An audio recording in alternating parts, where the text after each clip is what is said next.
Hey sewers, whether you're headed to the beach or just lounging by the pool, you can radiate a retro 70s vibe. Elevate your summer style with an easy to sew caftan swimsuit cover-up. Stay tuned and learn all the steps as you sew with me.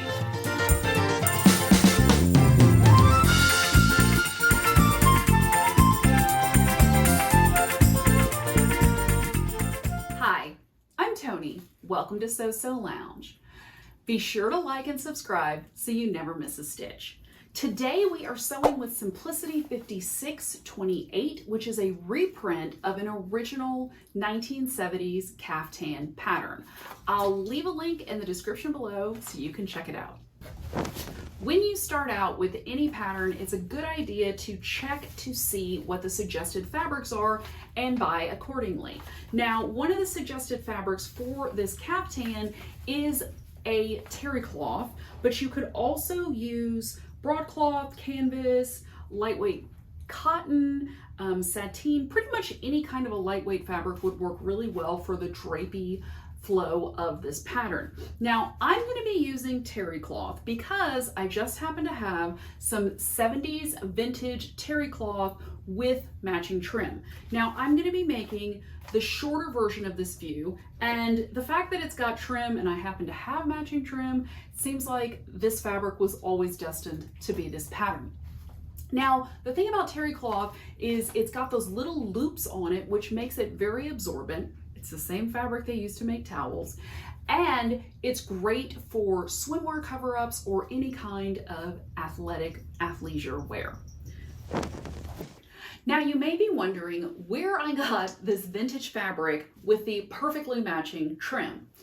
I inherited this fabric from my grandma when she downsized into a smaller house because my grandma is also a fabric hoarder, and she bought this fabric back in the 70s with the intention of making some swimwear cover-ups for me and my sister when we were just little kids. So with this project, I'm actually coming full circle by making a swimsuit cover-up in this caftan pattern for myself. Moving on to the actual pattern, this is a jiffy pattern, which means that it is easy to sew and fast to sew. The bonus of these kind of patterns, which Simplicity put out in the 70s and 80s, is that it has a very limited number of pieces. It's basically the front, the back, and the front and back neck facings. So it's 4 pieces, it's going to be fast to sew, and it's basically a giant rectangle with a hole for your head to come out of, and then you sew some side seams to stick your arms out. So it's a very easy pattern, and we're going to be working on that today. Let's take a look at those pattern instructions and get a good overview. Let's go in for a closer look.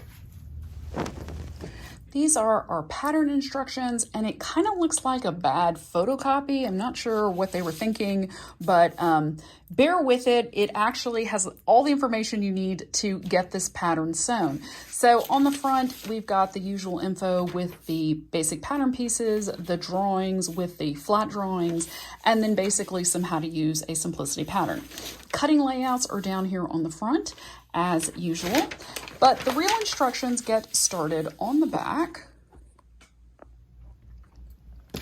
So we've got our suggested seam finishes, and then we are going to start sewing the actual caftan. So it says to put the front and back shoulder seams together, and then there's a little note here about stay stitching.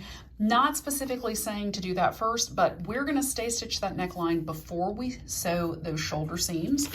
Then we are going to move down and put together that neck facing, and then we will attach it to the center of our caftan, and then go down and continue to finish with that.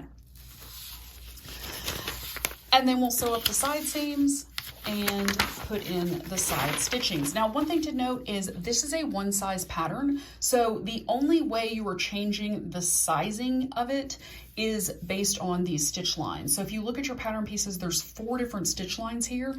Make sure that you mark the one for the size that you need, and then once we get to this point, we will sew it down, and it'll just give you a little bit tighter or looser fit as desired.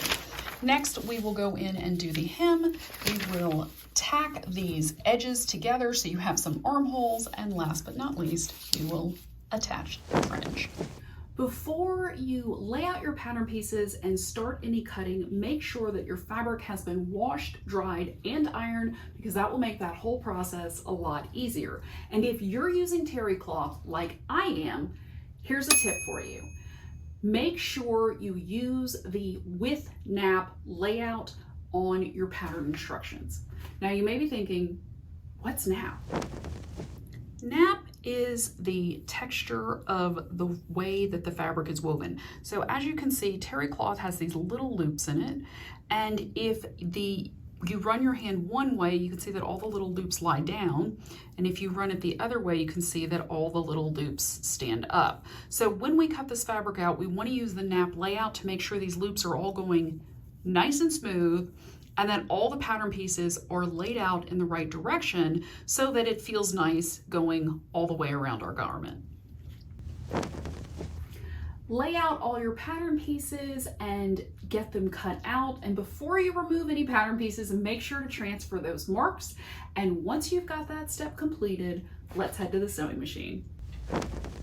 Now, as I mentioned earlier, we are going to stay stitch that neckline edge first so it does not stretch out while we are working to sew the shoulder seams together or once we attach the facing. Make sure that your sewing machine is threaded and ready to go.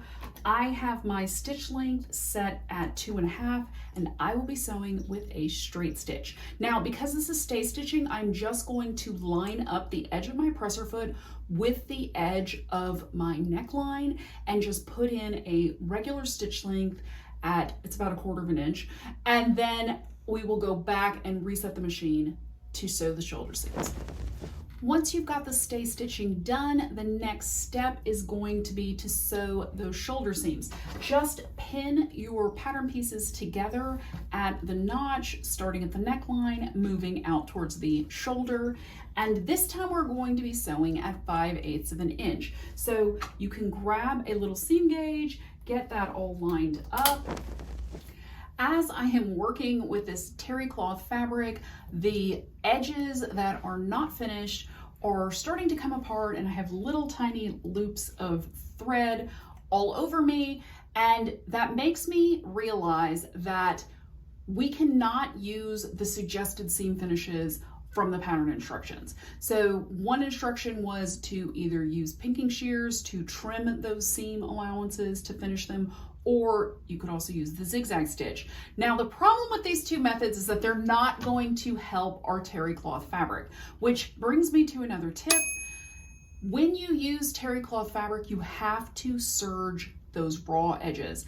You can use your serger. If you have an overlock machine, it's pretty much the same thing. And if you do not have an additional machine to do this stitch with, check your regular machine manual and see if there is an overlock type of stitch that you can do. That will help keep those loops in place. They just need some additional stitching to help them not fall apart, and that's what we want to do today. So I'm going to get my serger all set up and ready to go, and then we will move on to the next step. My serger is all set up, so I have finished that shoulder seam. And while we are here, it's always a good idea to just finish all the other raw edges of our pattern pieces. Now that we have the shoulder seam sewn together, we can just go all the way down this side seam to get that finished, as well as the hem to just prevent the terry cloth raveling issue. So I'm gonna do that real quick, and then we will move on to the facing.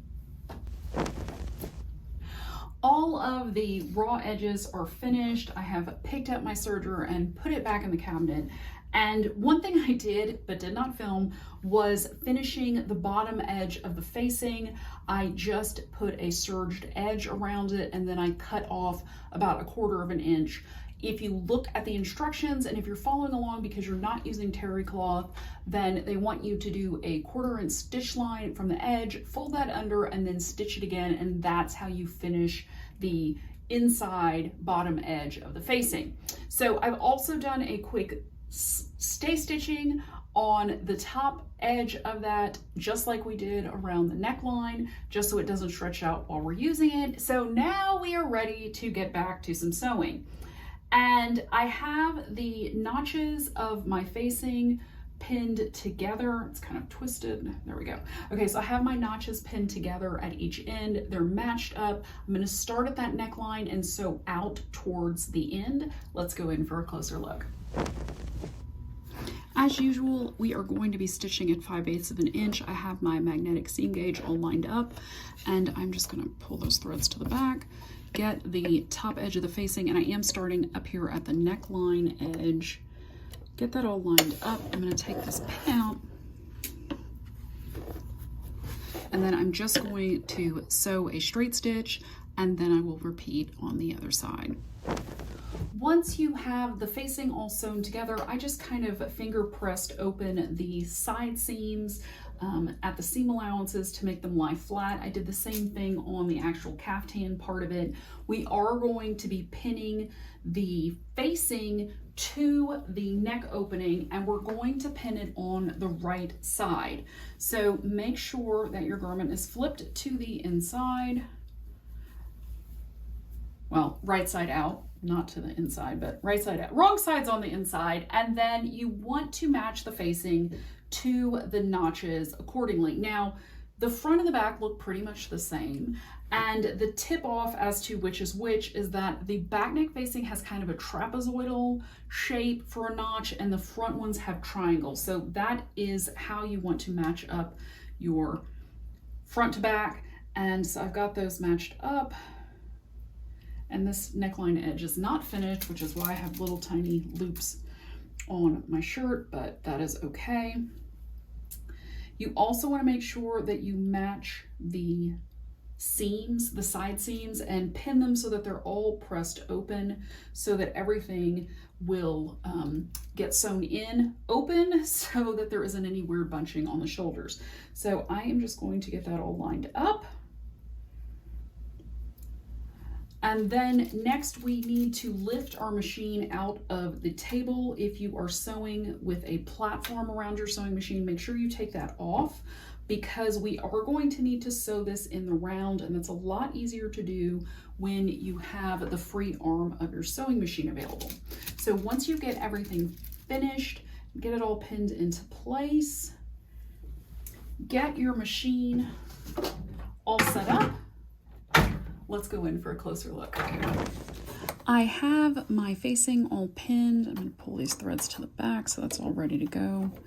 And we are going to be stitching at 5/8 of an inch. Now the whole point of raising your free arm is so that it's accessible to be able to fit the neck opening around it so that we can sew in the round, and it'll be a lot easier to get this fabric where it needs to be and to go around in the neck hole. I have a lot of loose threads here, so I'm a fan of trimming loose threads as you go. Apparently I missed these, so I'm just going to trim those off real quick.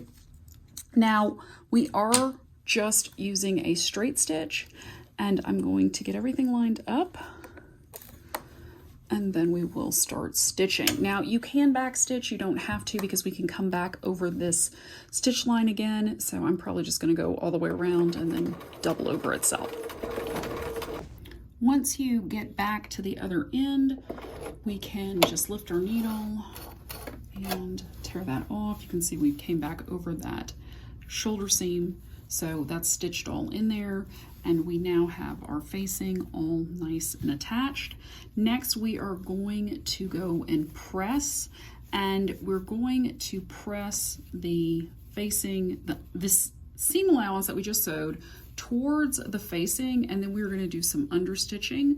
And while we're at the ironing machine pressing the facing, we're also going to press the side seams to prep them for sewing. Before we press the facing, we need to trim it out. The terry cloth is a little bit chunky in the side seams, so I know I definitely want to take some of that out. If you are using terry cloth, just be careful, because this is going to start that whole raveling process once you get some cutting going in. But you do want to put in a couple of clips to be able to fold this to the inside to make that curve happen. And you'll need to put a couple little clips in there, and then also just go in and trim that seam allowance a little bit to reduce that bulk. Now, once you've got that step done, then we are going to be pressing the facing and the seam allowance towards each other. The next step at the sewing machine is going to be to do a line of understitching under here. So once you get everything trimmed, we are just going to the best of our ability, get this all pressed towards itself so that they're both going in the same direction. As of right now, you could just press the facing over and that will accomplish what you need it to for this step. I have my iron set on polyester, which is the correct heat setting for this fabric. I thought this was a cotton terry cloth, and it's not. There has to be some polyester in it because when I was ironing it after I washed it, it was not happy with the cotton heat setting. So I reduced that down and it's much better. And so we're gonna go with the polyester setting. Make sure you set your iron to whatever is appropriate to your fabric. So I'm just gonna go in here and I'm just gonna press. And it doesn't have to look perfect. It's just getting it going in the same direction so that when we understitch, we'll be sure to catch that seam allowance that attach the facing to the neck opening. So just go all the way around, hold your iron in place, use some steam if that's okay for your fabric. And then once you get that done, we're gonna just go on to the next step. Once you have the facing all pressed in the correct direction to prep for understitching, flip your caftan so that the wrong side is out. We are just going to quickly press those shoulder seams open so that they are ready for us to finish the outside edge of the caftan. And then once we get the facing all stitched, we will come back and tack it down. So we need those shoulder seams to be nice and open. Make sure you do both sides. And then the next step is going to be to finish this outside edge. Now, if you look at the instructions, they want you to measure 1/4 inch and press it down. And then they want you to turn it to the seam line and fold to the seam line, I think is what they say. You can do that. The other way to do this, which is a tiny bit faster, and which is the way I'm gonna do it, is to use a Dritz Ezy Hem or a regular hem gauge. We're gonna just fold this at 5/8 of an inch and press to get it started. And then we will fold that outside top edge down to that press line, which will be the fold line effectively. And then we will finish that edge. So I'm pressing the first at 5/8 of an inch. And then the next thing I'm gonna do is I'm gonna go back in and I'm gonna roll that down towards that line we just pressed. And then that'll give me that encased edge that is going to be how we finish it. Now I'm gonna go grab some pins and then we will go in for a closer look. So this is what we're doing. We pressed in the first time and then we've rolled this under. So the way to do this, it's a little bit easier to see if it's close up, is we're just going to press at 5/8 of an inch. So we're just gonna get that all lined up along that edge. And then we're just gonna go in and press.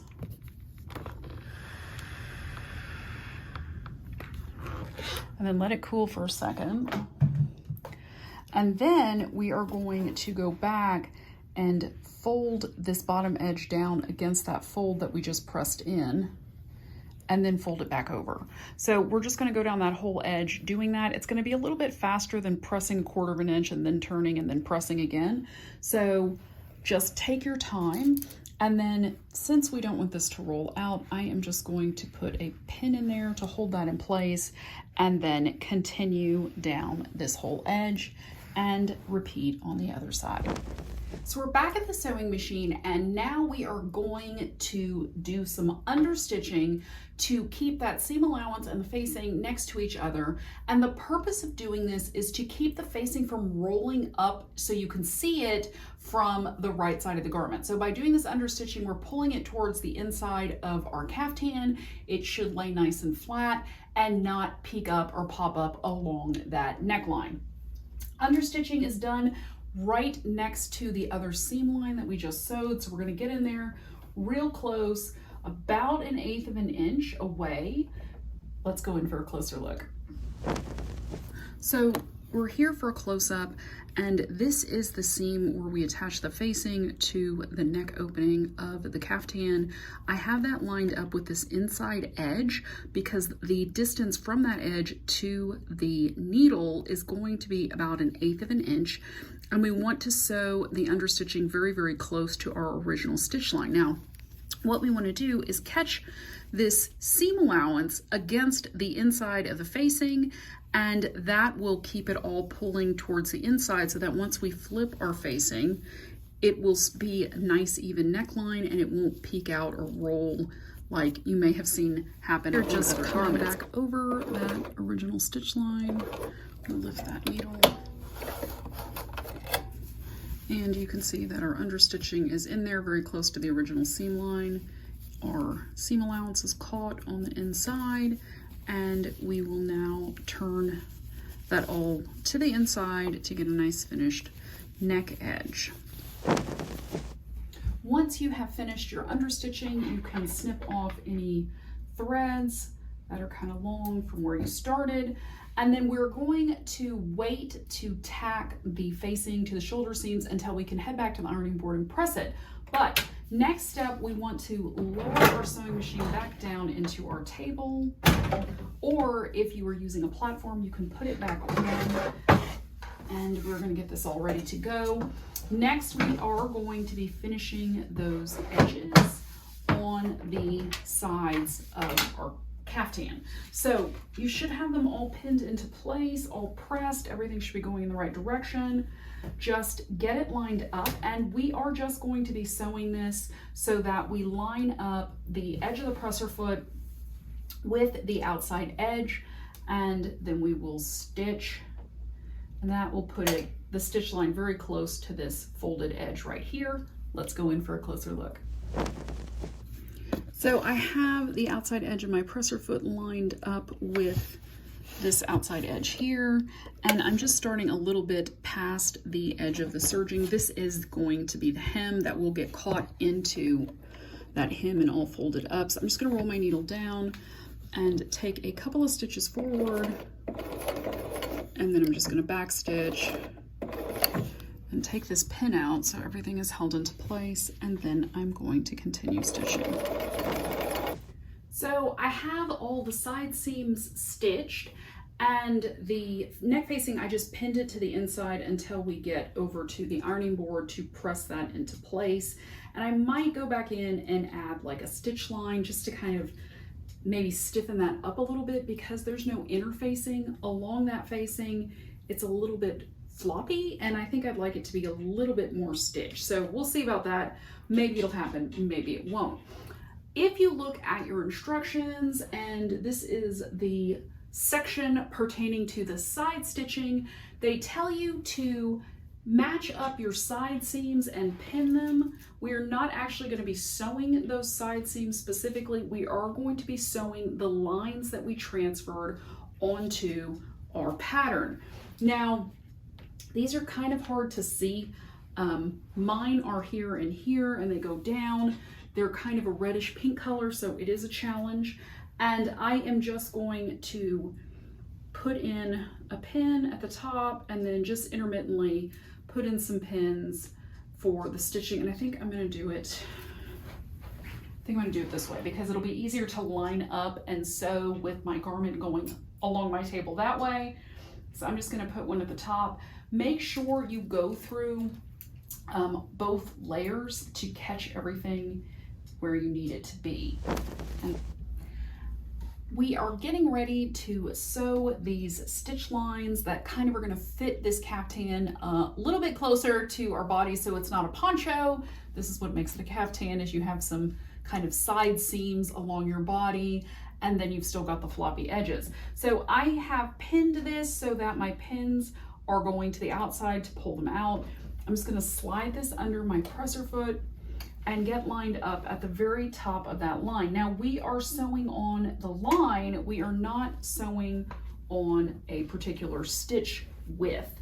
So to just get everything situated, put the bulk of your garment going to the left away from the sewing machine, and then if you have additional bulk here, you can just fold it over so that everything still stays nice and smooth for you to sew your stitch line. So I am just getting that all lined up, and I'm going to actually take out that top pin because that's at the very top of my thing, and I'm going to roll my needle down. Let's go in for a closer look.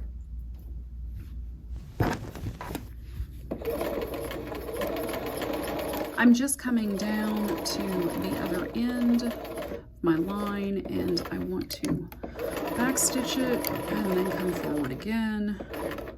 And then I will just lift my needle, cut off these threads down here. And you can see now that I've got a stitch line in place.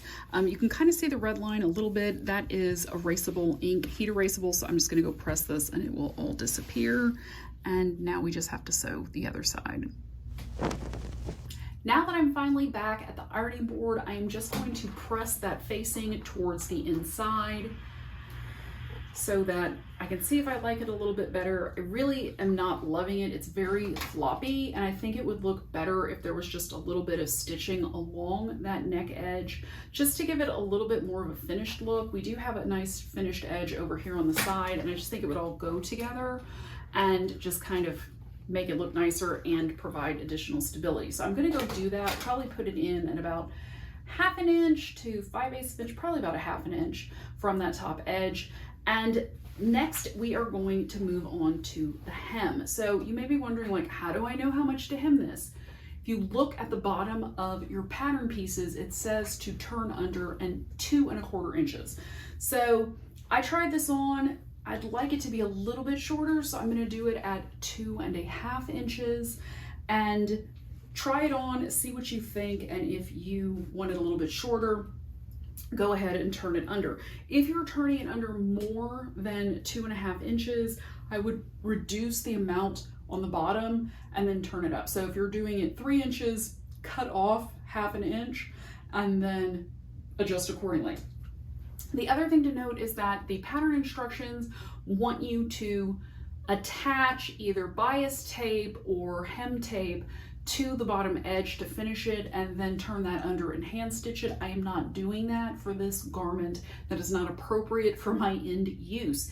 Since I'm going to be wearing this as a swimsuit cover up, I need something that's going to be a little bit heavier duty and something that's going to hold up in the wash, because obviously this will get washed at some point. And I'm just going to fold under this top edge along that serging that I did, which is about 1/4 inch. And then I'm just going to stitch this hem in place so it will be visible from the outside. I am going to be adding fringe to it, and I'm thinking about doing that on top of that hem line, so you're not going to see it anyway. We'll see how it goes. We are in the last steps of finishing this caftan. We need to stitch in the hem, and then we need to attach the fringe. So I am just going to be stitching along this top edge of my hem. I'm going to do it about 1/8 of an inch from that top edge, just to hold everything in place and to make sure that I catch that little seam allowance that I turned under for the raw edge. So I'm just going to get everything lined up. Let's go in for a closer look. I have my fabric lined up with the presser foot against this top edge of my hem, and I am starting a little bit in front of this folded edge. I'm not going to worry about that right now, because once we attach the fringe, I'm going to wrap it around and then secure it, so that will all be held in place. So I'm just going to roll my needle down, and I am going to back stitch a few stitches just to hold that all in place. Back stitch. And then we're just going to go forward and sew that entire length of the hem. I am starting near this top edge where it's kind of still thick from where the seams are folded, and I have my needle down. So I'm going to take a couple of stitches forward, take out that pin, and then I'm going to go back a few stitches to make sure it all catches, and then I'm going to go forward again. So it's finally finished, and I kind of have mixed feelings about this. So I think it's fine for a beach cover-up. If I made this again, I might not use terry cloth. If I did, I would use a much better quality terry cloth. This is not the best. It did snag as I was sewing it, so I have to go pull yarns. It was kind of a pain. Also, the print is not quite evenly printed. So you can see that the spacing between the lions at the top part of the dress is much greater than the spacing at the bottom, which once again is fine because this is just a beach cover-up. Overall, I thought the pattern was pretty good. It was easy to use. Instructions are fairly clear. I would add an extra stitch line, which I did go back in and do at about 5/8 of an inch, just to give it a little bit more finished look. If I was making this in a different type of fabric, any kind of a cotton, maybe a gauze or a very lightweight voile that was kind of see-through, I would consider putting some interfacing in that facing to just give this a nice crisp neckline. The hem worked out well. The fringe looks cute. I'm happy with that. One thing I did not do was the tack to hold the sleeve together at this point. It was about 11 inches from the shoulder. I like the way that it's falling like this and it's kind of open. I think that's pretty. If you sew the tack into it, it's not going to have quite as much drape, and I just like the way that looks. So I did not do that. If you decide to make this pattern, leave a comment below and let me know which fabric you decided to use and if you actually ended up wearing it to the beach or the pool. Until we meet again, happy sewing! Don't go! There's another great video coming up next. You're definitely going to want to watch this one.